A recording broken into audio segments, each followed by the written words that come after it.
once it gets to the peak behavior, okay? So let's talk about escalation. So, I know I'm kind of whipping through these, I just realized I have 30 minutes left. So, I am going to try not to make things go too fast, but also so you guys can get all of the information. So the child's, really, when we're looking at this early escalation, we're talking about the child's dysregulation is beginning to become more apparent. We're seeing more of those externalizing behaviors, okay? They are becoming more intense, they're harder to redirect. We're increasing in this behavior cycle. We're hitting more of that iceberg, right? Does that make sense? So what we can do is try to redirect back to any mastered or preferred coping strategies. If they have not mastered it, if you can't get them to do it consistently, it's not mastered in my opinion. Because if you try at that point to give them that coping strategy and it is not mastered, they are going to escalate because it's now a direction. Does that make sense? So we want to make sure that if they, so like we were talking about the brushing or the squeezes, if we know that that's something that they like, if it's preferred as well too, that might be a time that we can redirect them back to that. If you attempt to redirect and they are getting more escalated, don't try anymore. Does that make sense? Also, something that I've been hearing more about regularly, kind of across the OT and the BCBA realm, is this theory of co-regulation. So like I said, regulating with them in the moment. So if squeezes is their preferred, but they aren't engaging in it, oh, mom's gonna give herself some squeezes. She's upset. And then you showing that in the moment at that early escalation is gonna allow them to potentially be more willing because you're also engaging in it. I think a lot of times when they're in this early escalation, if they feel alone and by themselves. And so if they see that somebody else is with them and able to kind of work through these challenges together, that it helps them to want to be able to calm back down. Like we've talked about, validate the child's feelings, okay? I think the biggest piece here is just recognizing, I see you're upset, right? I understand that this is frustrating for you. Whatever terminology or language is going to work, because obviously there's going to be varying levels of receptive language in your children, but definitely trying to validate their feelings, because I think that's hard, right? We don't always recognize that in these moments they are frustrated, they're upset, they're sad, they're having feelings. So if we can start to label those, then they'll start to associate how they feel with those labels, and then you guys can kind of do some of that teaching in the baseline. And then use short 3 to 5 word sentences. I also like to put in here, phrase it as positively as possible. And what I mean by that is instead of telling them what not to do, tell them what you would like them to do, right? So instead of no running, can we use walking feet?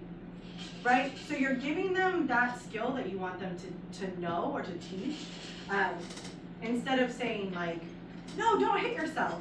Hey, let's use our hands to squeeze, right? So redirecting them back to a more positive frame.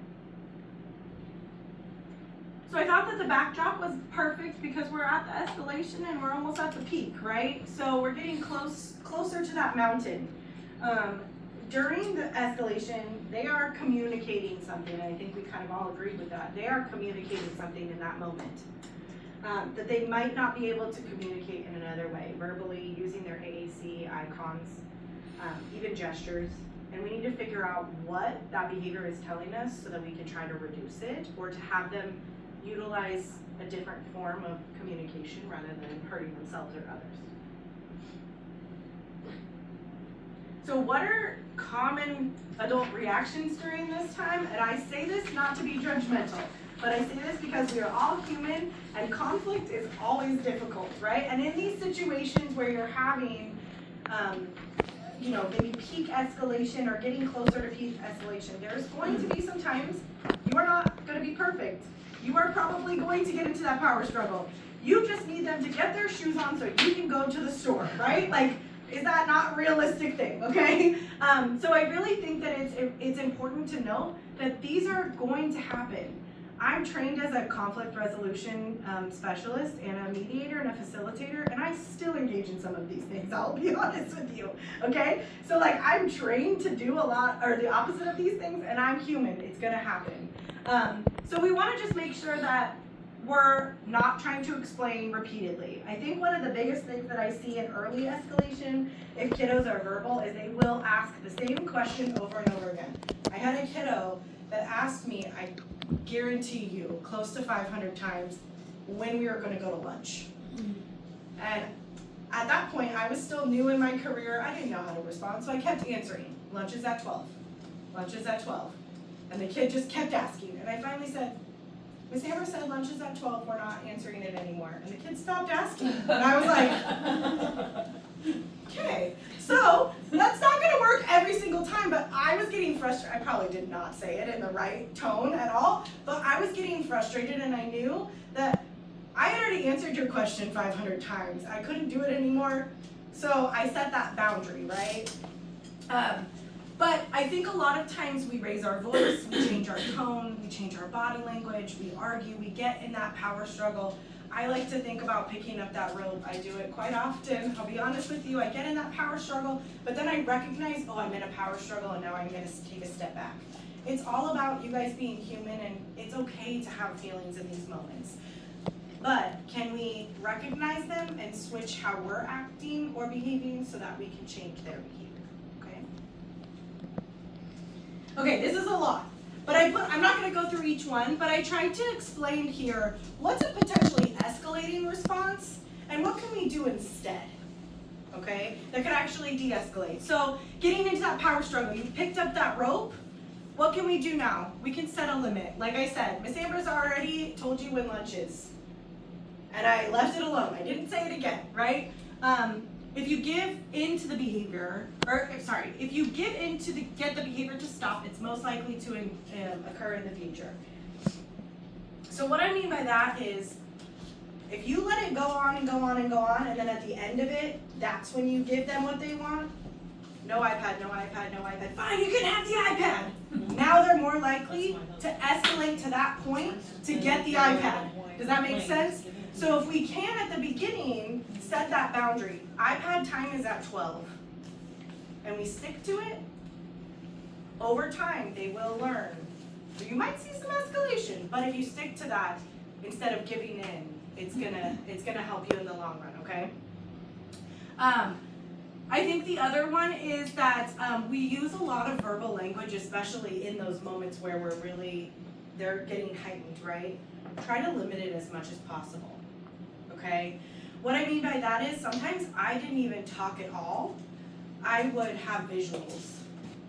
And I would give one direction and the direction would be sit down. I didn't care where they sat as long as they sat down. I found that out because I told the kid to sit down. I met on the chair and they sat on the floor. I was like, well, you technically listened to my direction. Okay, Miss Amber got told right there, right? So I think that that's where really, as specific as you can, but limiting the amount of verbal language you're using in those moments. I think the other thing is I like to call it, I didn't put it on here, but I like to call it being a robot. When I give one direction. Maybe it's sit down, maybe it's let me know when you're ready, depending on kind of the needs of the child. But I give that one direction, and that's the only attention or interaction I'm giving until they follow that direction. And I know that sounds like it's a lot of compliance, but really what I want them to do is de-escalate, follow that one direction. Now let's talk about, are you okay? What can I do to help you? Because if they're running around pulling everything off of the walls, it doesn't matter what I do at that moment, right? But if they consistently hear that one direction, they'll know that Miss Amber's only going to give attention at that time once I follow it. It's really hard, I'm going to be honest with you. I was just telling Chris the other day, I waited a kid out for 2.5 hours. So like, yeah, it is hard.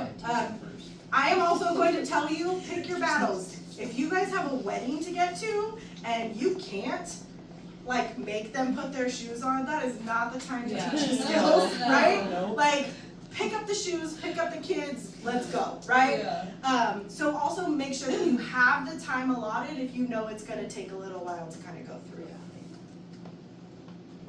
Okay, so I was going to have us do a practice, but I think that because I'm running out of time, because I have a lot to say, we're gonna skip it. But in essence, it was really to just have you guys practice, like, if you see these behaviors, what would you do as a parent? Okay, so we're gonna talk about peak behavior now. This is when behavior has reached its highest intensity. The biggest piece that I want you guys to take away is that they're at peak behavior. This is not a time to teach anything. If you haven't practiced the coping skills, don't introduce them now. Right now it's about maintaining safety, okay? So, this is the highest level. At this point, emotional regulation, problem solving are out the door. I like to call it your emotional brain is turned on, your logical brain is turned off. Okay? I think about it when I'm seeing red. No matter what somebody tries to say to me at this point, it doesn't matter, I have to calm myself down. I've reached that high.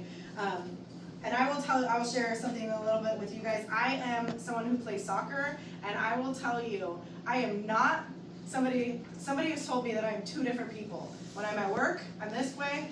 When I'm at soccer, I am not always a nice person. So, I think it's real to know that you guys also can have this peak escalation as well too, and it's really important for you guys to know what it looks like for you so that you don't get there at the same time your child gets there. Does that make sense?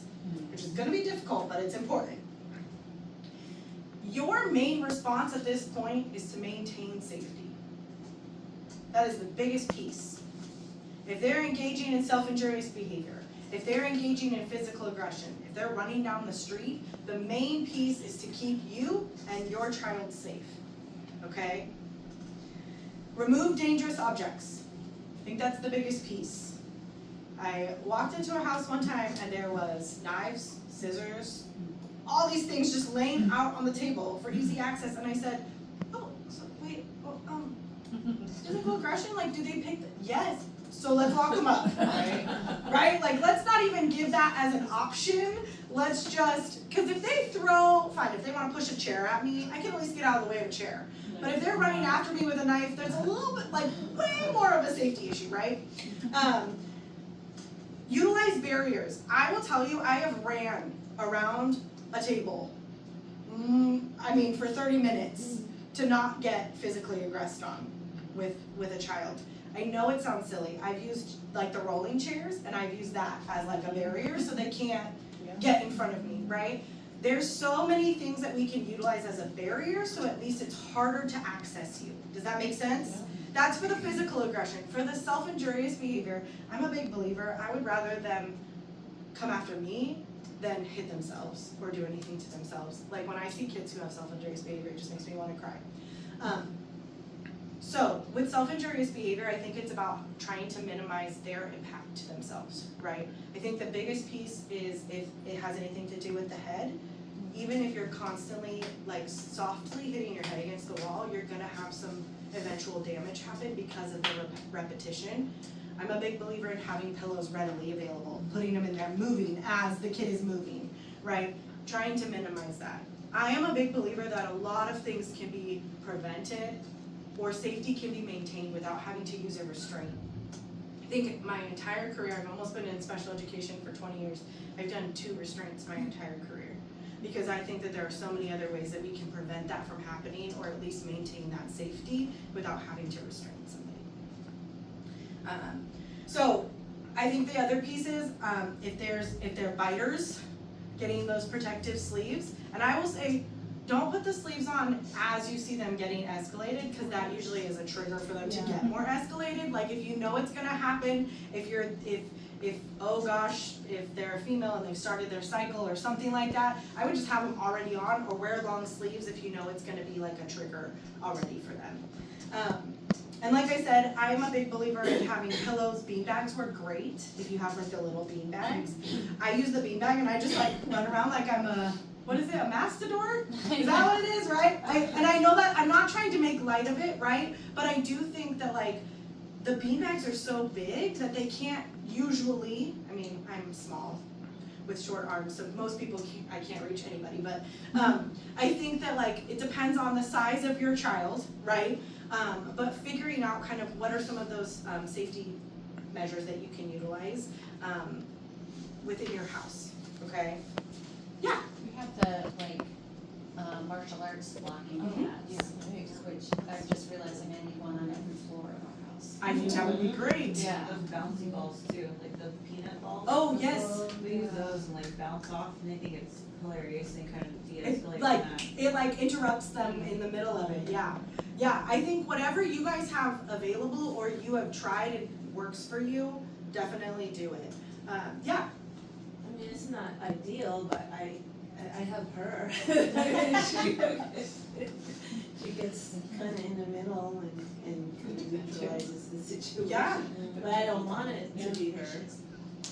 I think in that situation, it's gonna be about shaping that behavior outside of the peak behaviors. Does that make sense? So utilizing the two of you guys together during baseline or that early escalation, and then kind of switching if it gets to that peak, because it sounds like you're the target. Is that true?